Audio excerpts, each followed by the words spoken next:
Chapter 1.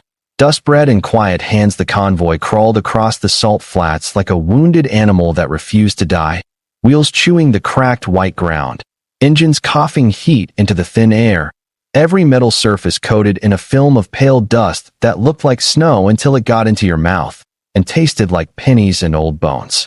Private Elias Ward had been on 3 fronts and 2 peacekeeping corridors that turned into slaughter the moment the cameras blinked, and he had learned a simple truth that no briefing ever admitted. Wars didn't end when treaties were signed. They ended when food returned, when children stopped counting days in their sleep, when people stopped looking at strangers like potential meals. Out here, on the edge of the Kestrel exclusion zone, the war had never really ended. It had only changed uniforms, swapped flags, and started calling starvation a logistics complication. The settlement they were assigned to support Refuge Sector N-17, a polite name for a sprawl of tarp shelters and prefab cubes, had been cut off for weeks because the orbital lanes were unsafe, which meant nobody in power wanted to pay for escort ships, and nobody with escort ships wanted to die for a camp that didn't vote, didn't buy, didn't matter. Elias rode in the back of the lead truck with his rifle strapped across his knees, watching the horizon shimmer with heat, listening to the convoy commander mutter into comms about fuel ratios and drone sweeps, while the people in the rear vehicles sat silent, clutching sealed ration crates like they were holy relics. He'd expected raiders. There were always raiders when hunger lasted long enough to turn morality into a rumor, but the land stayed empty, which somehow felt worse, as if the planet itself was holding its breath. When the camp finally came into view, it didn't look like a place that could hold life. It looked like debris that had decided to pretend it was a city. Rows of shelters sagged under the sun, patched with scrap cloth and insulation foam. Water barrels sat under shade nets like they were precious artifacts. Children moved in small, careful groups, too quiet, too thin, eyes too bright in faces where cheeks should have been. Elias saw the medical tent first because it was the only structure that still tried to stand proud with a red cross that had been repainted so many times it looked like a scar. People began to gather even before the trucks fully stopped, forming a line that was less orderly than it was desperate, the kind of controlled desperation that happens when you've already learned that rushing gets you shot. Elias hopped down, boots crunching in salt dust, and the smell hit him. Cooked algae, sweat, antiseptic, and the faint sour edge of sickness. He'd smelled it in besieged cities, and on broken ships starvation had a scent, and it always arrived before the numbers did. That was when he noticed her. She wasn't in the front of the line like the loudest or strongest usually were. She was off to the side near a collapsed supply shed, crouched beside 3 smaller figures, alien children, judging by the subtle glow beneath their skin and the delicate, fin-like ridges along their arms. The girl herself was alien too, older than the little ones, but still young, maybe 16 in human years if human years meant anything out here. Her hair, or the closest equivalent, was pale, almost silver, braided tightly against her scalp, and the glow under her skin was faint, like starlight trapped under cloudy water. She wore a patched jacket that had once been a uniform, though the insignia had been ripped off, and her hands moved with practiced care as she broke something in half. A ration bar, human-issued, compressed nutrient paste the color of wet cardboard. Elias recognized the packaging immediately because he'd eaten the same kind for months, and he also recognized the way she handled it, like it was fragile glass, like it mattered more than dignity. She peeled the wrapper back, snapped the bar into uneven pieces, and gave the larger pieces to the children first. The smallest child, a boy with a cracked glow line across his cheek, reached for hers, and she gently pushed his hand away, smiling with a softness that didn't belong in a place like this. Then, and this was the part that made Elias's stomach tighten, she pretended to chew a bite she didn't take, moving her jaw while her hands stayed empty, as if she could fool their hunger by acting like she was full. The children ate quickly, eyes half closed in relief, and the girl watched them the way a soldier watches a perimeter alert, protective, measuring how much of the world was about to collapse. Elias didn't know why it hit him so hard. He'd seen parents starve for their kids, sure, but there was something about the precision of her sacrifice, the quiet efficiency of it, the way she didn't make a show, didn't beg for praise, didn't even look around to see if anyone noticed. It wasn't a grand gesture, it was routine. She had done this before, probably every day, Probably until there was nothing left to give. Elias stepped closer, careful not to spook her, and she looked up instantly fast, sharp eyes widening slightly when she saw his uniform. Not fear exactly, but calculation, the instinctive scan of someone who had learned that uniforms could mean help or harm, depending on who paid them. Elias raised his hands a little, showing he wasn't reaching for his weapon. "Hey," he said, keeping his voice low. "Those rations come from our trucks. You registered with distribution?" Her gaze flicked toward the line, then back to him. "No," she answered in accented trade speech, voice thin from dehydration but steady. "I did not take from the line." Elias frowned. "Then where'd you get it?" She hesitated, then reached into her jacket and pulled out a crumpled ration packet, older, dirtier, the seal repaired with tape. "From my share," she said, as if the concept should end the conversation. Elias watched the children lick crumbs from their fingers, watched the girl's throat move as she swallowed an empty mouthful, and felt anger rise not at her, never at her, but at the system that had made a teenage alien learn to fake being fed so children could eat in peace. "You didn't eat," he said bluntly, because sometimes bluntness was the only thing that cut through survival habits. Her eyes narrowed slightly. "I ate earlier," she lied without blinking. Elias held her gaze and waited. A long second passed. Then her shoulders softened in a tiny surrender. "Not today," she admitted, barely audible. He knelt beside the children, opened his own field pouch, and pulled out a sealed ration bar, fresh, uncrushed, still cold from storage. The children's eyes locked onto it like magnets. The girl stiffened, and her hand moved subtly toward a hidden pocket, not a weapon exactly, but a reflex. Elias didn't push it at the kids. He offered it to her. "Here," he said. "Take it." She stared at the bar like it was a trap. "For them," she said quickly, chin lifting. "They need it." "So do you," Elias replied. Her jaw tightened. "I am not on your list." Elias snorted softly. "My list can kiss the dust. Eat." For a moment, something flickered across her face, pride, suspicion, exhaustion all tangled. Then she did something that surprised him. She took the bar, but instead of opening it, she tucked it into her jacket and immediately began to stand, placing herself between him and the children like a shield. "I do not know you," she said, voice suddenly colder. "Humans make gifts that become chains." Elias rose slowly, hands still open. "I'm not here to chain you," he said. "I'm here because I saw what you did." Her glow lines pulsed faintly beneath her skin, like a heartbeat visible.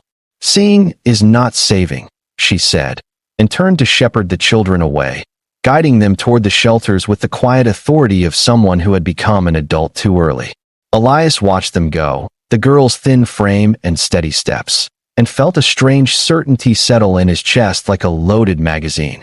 Whatever was happening in this camp, whatever the official reports said, the truth lived in that moment, the moment a girl gave away her last ration without expecting anyone to notice. And he had noticed, which meant he couldn't unsee it, which meant, whether he liked it or not, he was already involved. Chapter 2. A Name in the Ash. He learned her name the way you learn the names of storms, by asking people who survived them. Over the next 2 days, the convoy offloaded supplies under the eye of camp administrators who looked exhausted and terrified of paperwork in equal measure.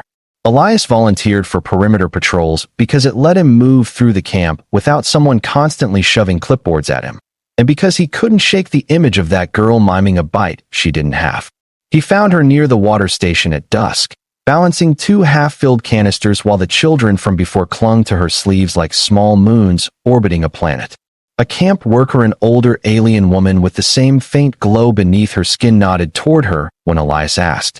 "That is SAE," the woman said, voice rough. "SAE of the Lumen Fold. She keeps the small ones alive." The phrase sounded less like praise and more like a diagnosis. Elias approached SAE cautiously, and she saw him coming long before he reached her, eyes tracking him with that soldier's awareness. "Why do you follow?" she asked before he could speak, setting the canisters down with a carefulness that hinted at how precious water had become. "I'm not following," Elias said, then realized how stupid it sounded because he absolutely was. He rubbed the back of his neck, searching for words that didn't feel like orders. "I'm trying to understand what you're doing out here," he said. SAE's mouth twitched, almost a laugh, but too dry for humor. "Surviving," she replied, as if the answer was obvious and insulting. Elias nodded once. Right. But you're feeding kids who aren't yours. SAE's eyes flicked to the 3 children, then away. They are mine now, she said simply. Their parents are in the pits. Elias's stomach tightened. The pits. SAE hesitated, then spoke as if she was reciting something she'd repeated too often to keep it from tearing her apart. The old mines, she said. When the siege began, the raiders took people for labor. They said they would trade them back for fuel. The trade never came. The pits took them instead. Her glow lines dimmed for a moment, and Elias realized she was holding emotion behind a wall of discipline just like he did. Only hers had been built out of necessity rather than training. That night, Elias went to the camp's so-called operations office, a prefab cube with flickering lights and stale air, and demanded access to the security logs. The administrator, a thin man with tired eyes, tried to refuse with official phrases about jurisdiction and chain of command. Elias leaned in close enough that the man could smell the dust on his armor and the anger under his calm. You've got kids starving, Elias said quietly. You've got raiders taking people into mines, and you're telling me about jurisdiction. Show me the logs. The administrator swallowed and pulled them up. The data was patchy, drones down, sensors damaged, but the pattern was clear. Every few nights, a convoy of unmarked skimmers moved along the edge of the exclusion zone, stopping near the old mining complex, then disappearing into a canyon that led to the pits. The skimmers weren't tribal raider junk. They were clean, advanced, corporate-grade. Someone with money was sponsoring this. Someone with contracts and deniable assets. Elias felt his hands clench.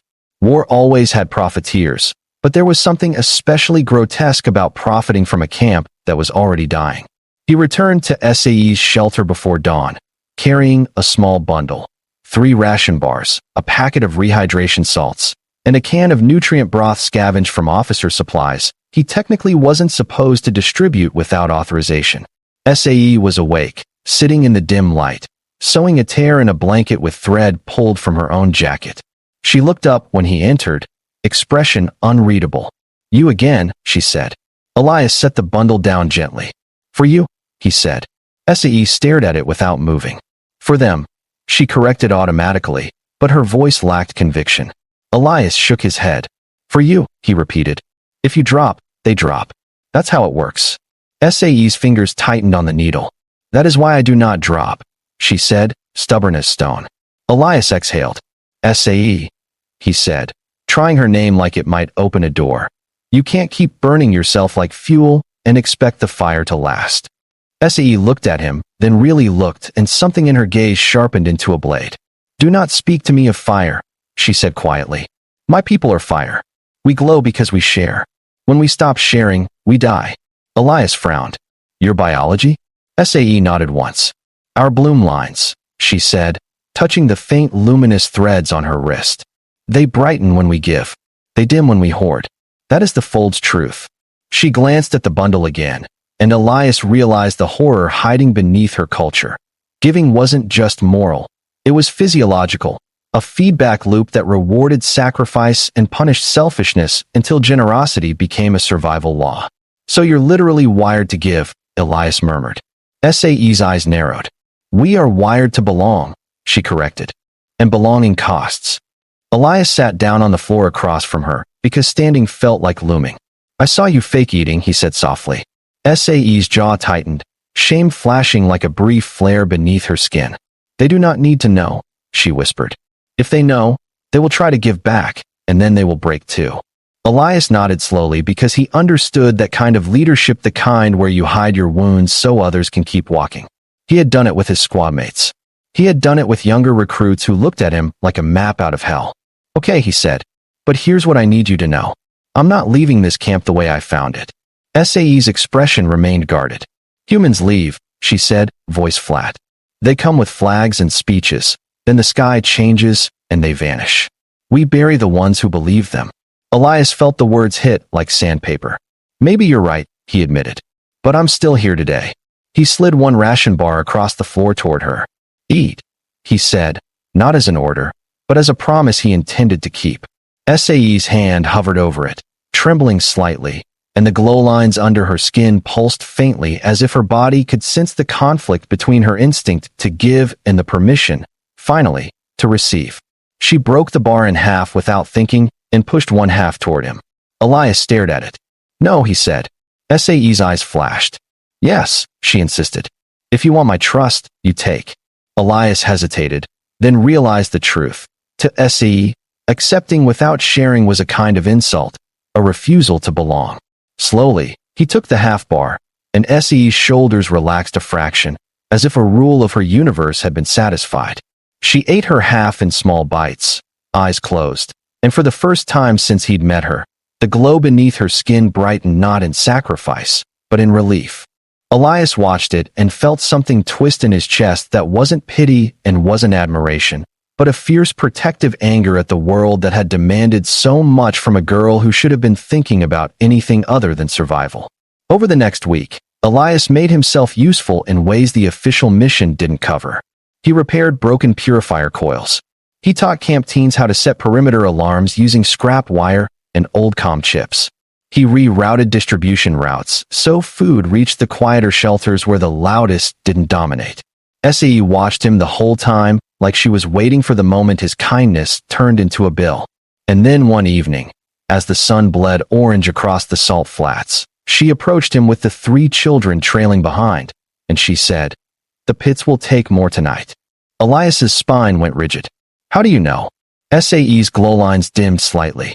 "Because they always do," she said. Then, after a pause that felt like a confession, she added, "Because I used to bring them people."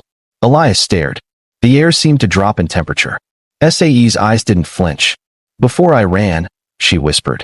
"Before I chose them." She nodded toward the children. "My hands are not clean, human soldier." Elias felt the urge to recoil, to judge, to turn her into a simple villain so he could keep his own world neat. But he looked at her thin, exhausted, stubbornly alive, and he understood what coerced choices looked like. "Then help me make them clean," he said. SAE's breath caught. "How?" she asked. Elias's jaw tightened. "We go to the pits," he said, "and we bring people back." Chapter 3. The mine that ate names. They left after midnight when the camp's generators dipped into their lowest cycle and the wind masked footsteps with the whisper of tarp fabric.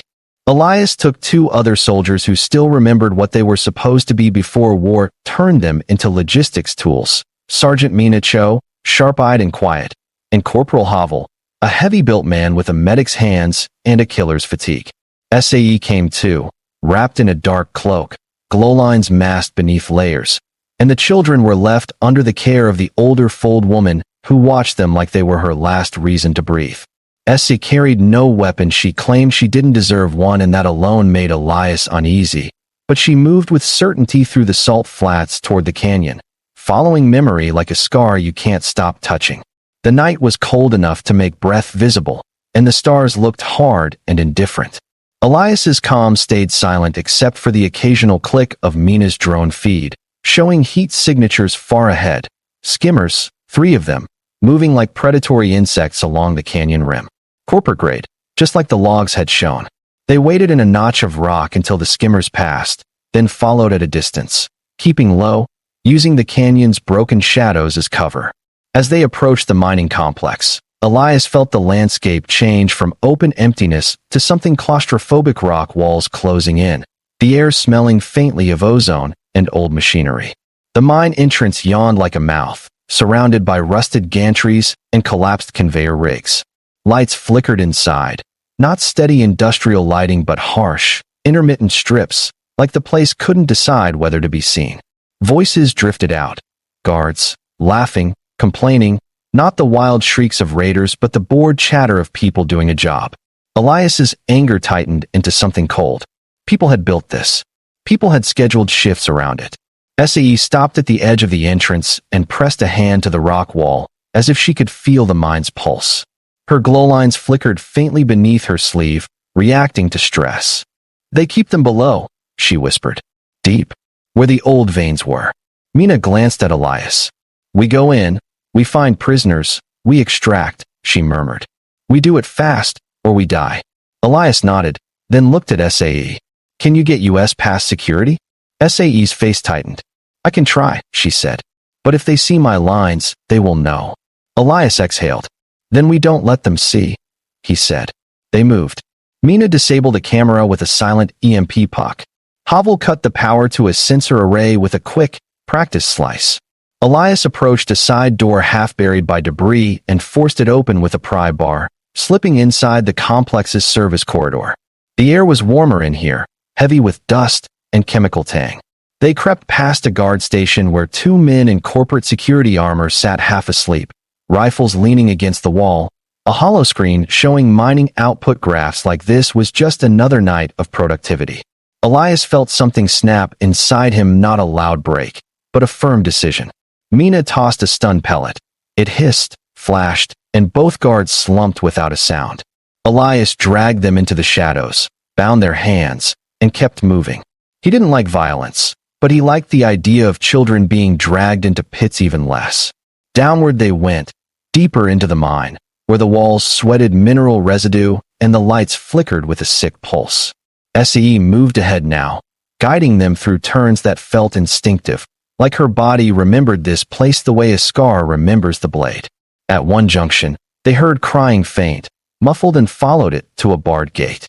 Behind the bars was a holding pen packed with people, humans, aliens, a mix of species, all thin, dirty, eyes wide. When Elias shone his light inside, dozens of faces turned toward him like sunflowers desperate for daylight. A woman stumbled forward, hands shaking. "Please," she rasped. "Please, they take us down to the vein chambers and dash," her voice broke. Elias's throat tightened. He looked at Havel. "How do we open it?" Havel examined the lock. "Old mag lock," he murmured. "I can bypass if I get 2 minutes." Mina's drone feed crackled. "Movement incoming," she whispered. 2 guards, maybe more. Elias's mind raced. 2 minutes was forever in a place like this. He glanced at SE, and she stared at the prisoners with something like grief carved into her face. Then she did something Elias hadn't expected. She stepped forward and placed both hands on the bars. Her glow lines flared suddenly, bright as lightning beneath her skin, and the metal bars hummed faintly. Mina swore under her breath. "What is she doing?" Elias whispered. SAE's eyes squeezed shut, jaw clenched, and the glow intensified until the bars looked like they were lit from within. The maglock panel sparked, flickered, and then clicked open. Havel stared. She shorted it. He breathed, astonished. SAE swayed, and Elias caught her elbow. SAE murmured. She opened her eyes, and the glow under her skin pulsed wildly. "Our lines are conductive," she whispered, voice strained. "We were made to channel, to share energy, heat, light. They used us to power things when resources were scarce." She looked at the prisoners. "I can open more," she said, "but it will cost." Elias understood cost differently now. SAE's giving wasn't just moral, it was literal, her body burning itself to power someone else's survival, the ultimate ration. "We do it once," Elias said firmly. "We get people out, and we go." SAE shook her head. "There are more below," she whispered. "Children." Mina's drone feed crackled again, urgent. "Guards close," she hissed. Elias's jaw tightened. He looked into the pen, saw eyes that had already accepted death, and he saw something else too. A small hand gripping the bars from behind an adult's leg, a child with dull glow lines and dirt-streaked cheeks. His stomach twisted. "We're not leaving, kids," he said. Mina's face hardened. "Then we're fighting," she said, already raising her weapon. The first guards rounded the corner and froze when they saw the open gate, and the prisoners spilling out like shadows given permission to move. One guard shouted, raising his rifle. Elias fired first, not to kill but to disable, stun rounds cracking through the corridor. Mina moved like a ghost, shots precise. Havel dragged prisoners into the service corridor, guiding them with a medic's calm. "Keep your heads down. Move, breathe." Essie stood in the middle of it all, hands on another lock panel, glow lines flaring again as she forced the system to open. Elias watched her shoulders tremble, watched her skin's light flicker, and realized with sudden terror that she was doing the same thing she did with rations, giving until there was nothing left, even if it killed her. "SAE, stop!" he shouted between shots. She looked over her shoulder, eyes bright with pain and stubbornness. "Not yet," she whispered, then turned back to the lock. They pushed deeper, fighting through narrow corridors, opening pens, herding prisoners upward like a flood. The mine seemed to fight back, alarms blaring now, harsh red lights flashing, security forces mobilizing. At the lowest chamber, they found the children. A dozen of them, chained to portable battery frames, their glow lines wired into conduits, literally used as living power sources. Elias's vision blurred with rage. Mina swore violently. Havel's hands shook. SAE staggered forward, staring at the children like she was seeing her own past reflected back. One child lifted their head weakly and whispered in fold language a soft, chiming syllable, and SAE's glow flared in response like recognition. She fell to her knees, hands trembling. "They did this to us," she breathed. Elias crouched beside her, voice low and fierce. "We're ending it," he promised. They freed the children fast, cutting wires, snapping restraints, lifting small bodies that weighed almost nothing. SAE insisted on carrying to herself, though her legs shook. On the climb back up, the fight turned desperate. Corporate guards poured into the tunnels, weapons live now, stun rounds replaced with lethal fire. Elias took a graze to his shoulder, heat blooming under armor. Mina's drone got shot down, sparks raining. Havel shoved prisoners through a maintenance hatch while shouting directions. SAE's glow lines flickered dangerously, dimming between pulses. Elias realized what was happening. She had spent too much. Her body was approaching a collapse point, the way a generator overloads and burns out. He grabbed her arm. "SAE," he said, voice tight, "you have to stop giving." SAE looked at him, face pale, and for the first time her discipline cracked. "If I stop," she whispered, "who am I?" Elias swallowed hard. "Someone who lives," he said. "Someone who stays with them." He glanced at the children clinging to her cloak. "They need you alive more than they need your light." The final push out of the mine felt like clawing through a throat. They burst into the night air with a crowd of freed prisoners stumbling into moonlit salt dust. Behind them, the mine complex howled with alarms and shouted orders. The skimmers were launching, engines whining. Mina fired a rocket into the nearest skimmer, blowing it apart in a bloom of fire that lit the canyon walls. Elias dragged SAE forward as she stumbled, her glow lines barely visible now, like embers. Havel guided the mass toward the camp's hidden route through the flats. Above, the stars remained indifferent, but on the ground, something had changed. The pits had lost their captives, and the people who profited from hunger had been forced to notice that prey could bite back. Chapter 4. The Ration You Can't Count. They reached the camp at dawn, a ragged procession of survivors moving through the salt haze like ghosts returning from the dead. The camp erupted into chaos, crying, shouting, people running to embrace loved ones they'd already mourned. The older fold woman dropped to her knees when she saw SAE, and the children SAE had protected sprinted toward her with desperate joy, throwing themselves into her arms. SAE, who tried to smile, but her body betrayed her. She swayed, knees buckling, and Elias caught her before she hit the ground. Her skin felt cold despite the rising sun. Her glow lines were dim, barely present, and Elias's chest tightened with fear. "Medic!" he shouted, and Havel was already there, hands moving, scanning SAE's vitals with a field unit. Havel's face went grim. "She's depleted," he muttered. "Metabolic collapse. Her system's been running on empty for too long." SAE's eyes fluttered open, and she looked up at Elias with a strange calm. "Do not waste," she whispered, voice thin. Elias swallowed hard. "Shut up," he said, gentler than the words sounded. "You're not dying on my watch." SAE's mouth twitched. "Humans and their watches," she murmured faintly, then coughed, the sound brittle. The camp's medical tent was overwhelmed, but they made space when they saw SAE, the girl who had kept children alive with nothing but stubbornness and lies. The fold elders, if you could call exhausted refugees elders, gathered around, their glow lines brighter than SAE's, faces tight with worry. One of them placed a hand over SAE's chest and whispered a fold prayer that sounded like wind through chimes. Elias hovered at the tent entrance like a guard who didn't know what he was guarding anymore. Mina stood beside him, wiping blood from a cut on her lip. "You did good," she said quietly. Elias stared at the tent flap. "No," he replied. "She did good. I just noticed." Mina exhaled. "Noticing matters," she said. "Most people don't." Elias didn't answer because he couldn't explain the thing that had lodged inside him since the first ration bar, the feeling that he'd been trained to spot threats, targets, enemy movement. But nobody had trained him to spot quiet heroism, and what it demanded of you once you saw it. Hours passed. The sun climbed.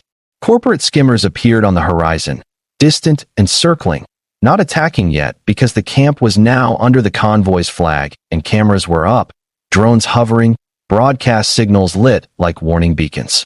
Corporate security preferred darkness and deniability. Daylight and witnesses made them cautious. Elias watched them with cold fury, knowing this wasn't over, that the people who ran the pits would change tactics, would send paperwork and assassins and accidents, would try to reclaim their profit in subtler ways. The convoy commander received a transmission from higher command, full of sterile reprimands about unauthorized engagement and mission parameters exceeded. Elias listened, jaw clenched, and felt something crystallize.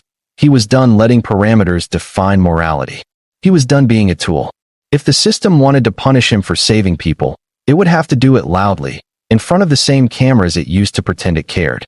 When SAE finally woke, it was late afternoon. The air inside the med tent was thick with antiseptic and sweat and relief. Elias sat on a crate beside her cot, exhaustion dragging at his bones. SAE's eyes opened slowly, unfocused at first, then sharpening when they found him. Her glow lines were faint but present, like coals that hadn't gone out. She looked at him for a long moment without speaking. Then, in a voice rough with dehydration, she said, "You are still here." Elias let out a breath he didn't realize he'd been holding. "Yeah," he said. "Told you." SAE's gaze drifted toward the tent opening where sunlight spilled in. "The children?" she asked. "Alive," Elias answered. "All of them. And more. We got people back." SAE's eyes closed briefly, and when she opened them again, there was moisture at the edges, rare for fold physiology, but it happened when their glow lines surged and the body struggled to regulate. "Then my ration was not wasted," she whispered. Elias leaned forward, voice firm. "Stop calling your life a ration," he said. SAE's eyes flicked to him, guarded. "It is what it is," she murmured. "Everything is counted here. Water, heat, time." Elias nodded. "Then count this," he said, reaching into his pocket and pulling out a small object, the metal corner of a ration wrapper, folded neatly. SAE frowned. Elias placed it in her hand. "That was the first ration you gave away when I saw you," he said. "I kept it, not as a trophy, as a reminder." SAE stared at it, confusion and something softer mixing in her expression. "Why?" she whispered. Elias swallowed. "Because in every report, they'll talk about supplies delivered and threats neutralized," he said. "But they won't talk about you. They won't talk about the moment the camp didn't collapse because one girl kept lying to children so they could eat without guilt. I'm not letting that moment disappear." SAE's glow lines pulsed faintly under her skin, and for a second Elias thought she might reject the wrapper like she rejected his first gift. Instead, she closed her fingers around it with careful strength. Outside, the Fold elders began a sharing rite at dusk, gathering the children and the returned prisoners in a circle. In their culture, giving was not charity, it was identity. They lit small heat stones and passed them hand to hand, glow lines brightening as warmth moved between bodies. Elias watched from the edge, feeling like an intruder in something sacred, until is still weak, supported by the older woman, stepped out of the med tent and walked toward the circle. The children saw her and rushed to her, laughter breaking out like music. SE knelt with effort, letting them cling, and her glow lines brightened slightly in response, not from giving food away, but from receiving connection. Elias felt his throat tighten again. Maybe that was the real victory. Not rescuing people from pits, though that mattered, but interrupting the pattern that taught someone their only worth was what they could sacrifice. SAE looked up across the circle and met Elias's gaze. For a moment, her expression was unreadable. Then she lifted her hand and made a small gesture. 2 fingers pressed to her own chest, then extended outward, a fold sign meaning shared burden. Elias didn't know the proper response, so he improvised. He pressed his fist to his heart in the old infantry gesture and nodded. SAE's mouth curved, almost a smile, and the glow beneath her skin steadied, as if her body finally believed she wasn't alone. The corporate skimmers still circled in the distance, predatory and patient, but now the camp had witnesses, cameras, and a convoy that refused to leave quietly. Elias sent a data packet to every channel he could reach. Logs, coordinates, Footage of children wired into batteries, the faces of corporate security guards, the mining output charts that proved slavery was being tracked like inventory. He knew Command would try to bury it. He also knew burying something was harder when it was already everywhere. Mina watched him transmit and said, "You're making enemies." Elias shrugged, eyes tired. "Good," he replied. "They've had it too easy." Then he looked back at SAE and the children, the circle of warmth in a cold world, and he understood the simplest truth he'd ever learned in war. Courage wasn't always charging forward with a rifle. Sometimes it was giving away your last ration and trusting the universe not to let you vanish unnoticed. SAE had done that. Elias had noticed. And because he had noticed, the universe, at least in this small corner of it, was going to have to answer.